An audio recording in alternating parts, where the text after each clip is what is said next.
Оляха с тяхната царевица. Митко, ти кога ще ми върнеш царевицата? Какво искаш, Георги? Нали бай Коли ти дай парите за нея? Слушай, чакам те година и половина, писна ми вече. До 3 дена не ми ли донесеш царевицата с карицата, ще иба майката, Ти напсува ли, ма? Стига, Митка. Мам да храня жена и деца, Гледай си работа, Георги. Кома интересува? Ще иба майката, педерас. Връщай се веднага.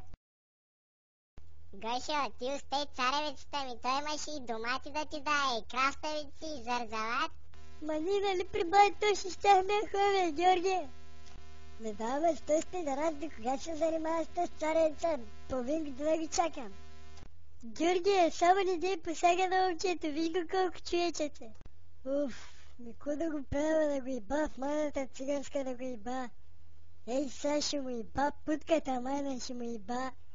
Няма го бия, ама ще го накарам да ми върне царевицата, мамичката му, Митко! Димитрие! Чакай, Мите!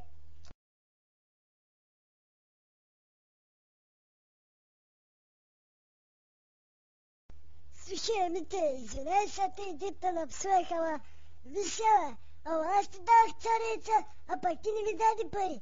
Аз жена и деца имам да изхранвам. Или парите ще ми върнеш, или царецата. 40 лапета имам. Аз не мога да се съобразявам с сумати хора, моите момчета. Какво ме направи мене? Аз, нали ти кажа, че и семейство изхранвам? Чакай, ма за ко бягаш, Майка ти да иба! Бай Коло! Излез, бай Коло! Гошо иска да ма би, излез! Гошо, да оставиш веднага момчето, защото и сега като изляза, като взема и бай ми така, ще ти иба путката майна, въшло! Няма да го бараш! Ко стана, ще ти иба звънеца, ще ти иба! Майка ти си иба! Той ли бай Колю, Да, ама нещо май припаткал. Бах го в дъртака.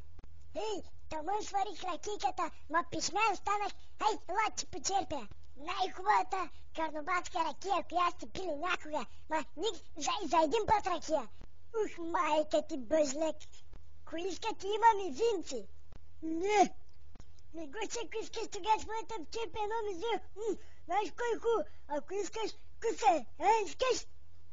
Виж Колю, тук става просто за моята царевица. Момчето кое, че ти ще я платиш на мен. Нищо няма ти плащаме. Путка майна, цигански номера ще ми правиш, тали кажа, че ме платиш, Ще платя като пръдни гущера.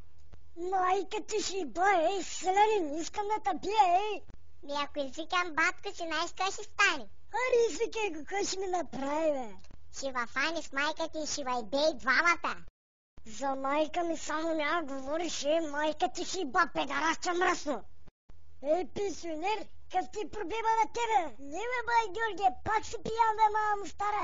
Няма проблем с тебе, човек. Само искам да не закачаш момчето, моля. Так тебе като откраднаха чеса на всегден, ти револа?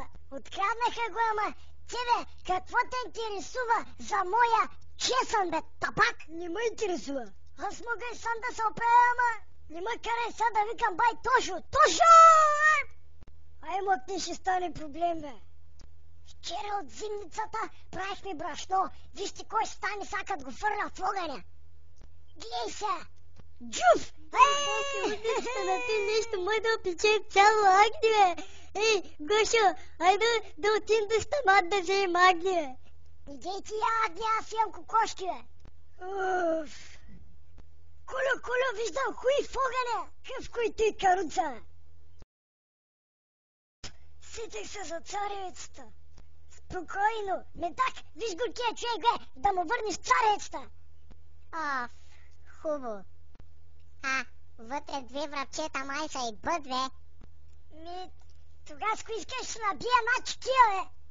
Да, ама трябва да ви призная нещо. Оне ден ме скопиха и сега нямам ташаци.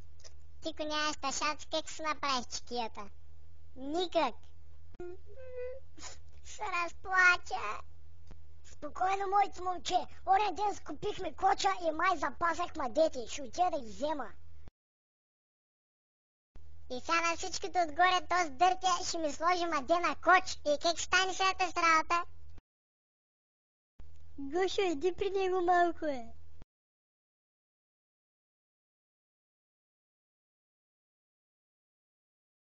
Виж сега, Мите, ще разправям за... Ей, Митко! Да нося ли мадете на кочата, мън ги сложих в трубичка да ти е по-удобно?